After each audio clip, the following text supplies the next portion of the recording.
Jangan lupa subscribe di YouTube channel Metro TV News dan juga nyalakan notifikasinya.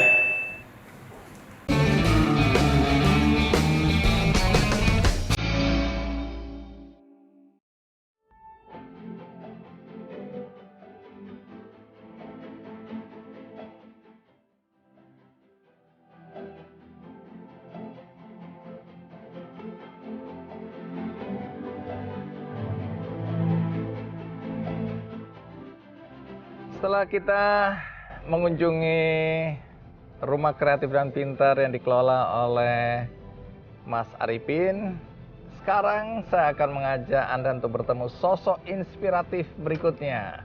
Seorang perempuan yang sejak usia muda sudah peduli pada hewan yang satu ini. Hewan yang sudah langka, sebagian masyarakat di sini menganggapnya sebagai hama. Tapi ini hewan hanya ada di Indonesia, begitu katanya. Nanti kita konfirmasi. Nah, ini adalah petualangan yang menarik untuk Anda ikuti. Bagaimana ceritanya? Siapa sosok ini? Ikuti terus Kick Andy on Location.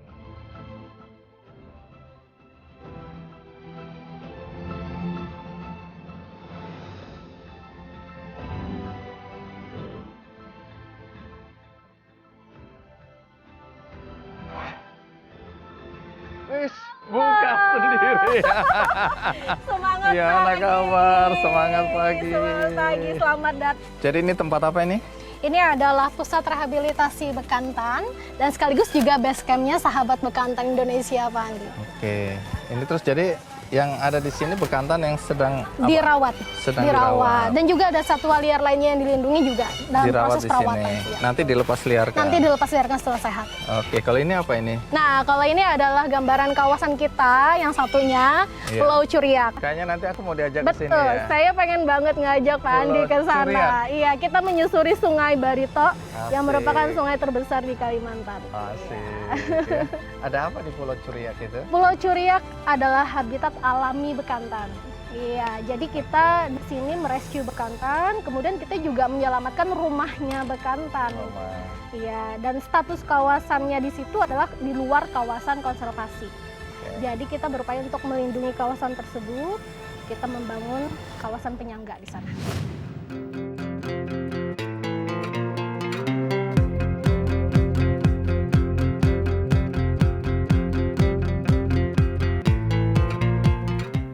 Kalimantan memiliki kekayaan aneka ragam primata yang dilindungi. Salah satunya adalah bekantan yang juga menjadi ikon kota Banjarmasin. Sayangnya habitat bekantan terancam punah. Ialah Amalia Rezeki, perempuan asal Banjarmasin yang peduli untuk menyelamatkan bekantan dari kepunahan. Dari kekhawatiran inilah, Amalia mendirikan Yayasan Sahabat Bekantan Indonesia pada tahun 2013. Bekantan Rescue Center menjadi rumah sakit bagi bekantan dan hewan dilindungi lainnya. Amel dan rekannya memberikan perawatan sebelum dilepas liarkan kembali. Gerakan yang ia lakukan ini sempat mengalami penolakan dari orang tuanya. Saya tanya dulu, ngapain masuk hutan? Banyak mah orangnya, bukan saya sendiri. Soalnya dia anak perempuan. Kamu ngapain kedada kerjaan lain lagi kan itu? Itu aja yang dianunya, yaitu orang hutan lah, bekantan lah, sampai-sampai nih nama HP saya lagunya lagu bekantan itu ini. Yalah, doa aja kita sudah. Dia kemauannya keras ini. Saya senang sekali dia. Sekarang dia jadi terkenal, terharu jadinya saya. Kepedulian Amel dan SBI terhadap nasib bekantan sangat besar. Bahkan mereka sampai harus membeli lahan beberapa hektar untuk dijadikan kawasan konservasi. Amel dan rekannya melakukan penanaman mangrove dan rambai untuk menjadi rumah bagi bekantan. Kini kawasan Pulau Curiak kerap dikunjungi wisatawan, baik wisatawan lokal atau mancanegara. Sehingga warga sekitar pun memperoleh manfaatnya. Siapa sih yang mau membangun dan menghidupkan desa orang lain selain sahabat bekantan? Contoh, para sahabat bekantan tidak ada yang orang satupun di desa sini. Enggak, semua di luar. Selalu ya mudah-mudahan masyarakat ya, ada 3 desa lah masyarakat, bahkan di luar selalu mendukung lah kegiatan-kegiatan sahabat bekantan. Perempuan yang juga dosen ini telah mendedikasikan dirinya untuk bekantan dan lingkungannya.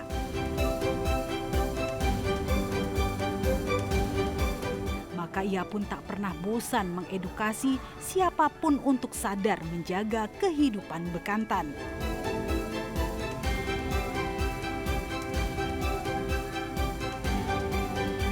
Apa yang dilakukan Amel dan SBI banyak diapresiasi berbagai pihak. Salah satunya oleh pemerintah dengan memperoleh penghargaan Kalpataru. Bagi Amel, selama masih hidup, dirinya harus bergerak dan terus berkomitmen untuk menyelamatkan alam ini.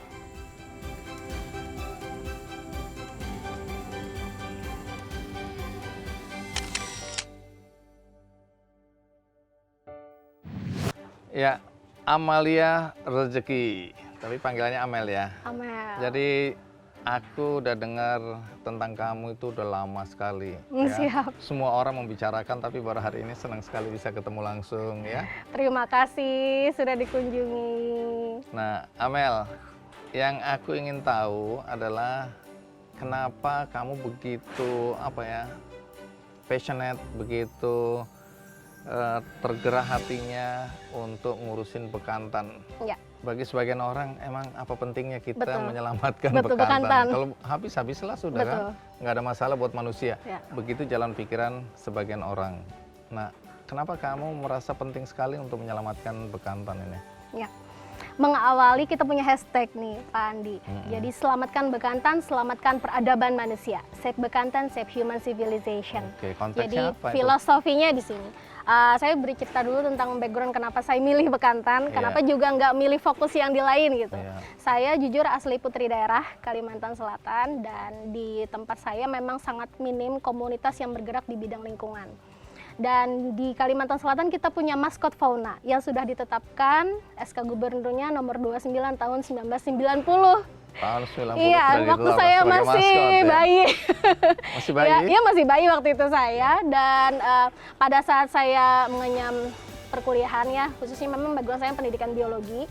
Dan di situ saya melihat fakta-fakta bahwa ternyata banyak sekali satwa liar yang terancam punah gitu. Salah satunya adalah maskotnya Kalsel.